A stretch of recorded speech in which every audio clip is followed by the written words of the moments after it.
gua hati tengku, gua mau komen tentang bola, masalah bola perempuan lah yang akan diselenggarakan di Luk Semawe.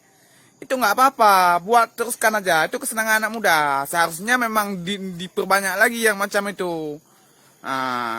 Oh, kalau MPU bilang, oh itu melanggar kali dengan syariat Islam. Hey, kenapa kau sibuk mikirkan yang kecil-kecil, yang besar kau nggak peduli? Contoh koperasi riba, itu kenapa nggak kau larang? Macam itu untuk MPU-nya. Jadi kita harus jelas di sini. Kalau syariat Islam, syariat Islam. Jangan nanti didengar oleh orang luar.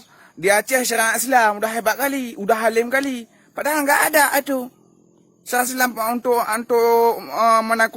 nakuti anak-anak saja. Kalau untuk orang-orang kaya nggak apa-apa boleh.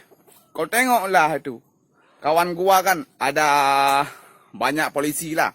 Orang itu aja tahu itu riba. Sampai orang ini bilang sama gua kan, Kipli, kau tengok itu riba. Kan gua buat spanduk BRI link itu riba pilih.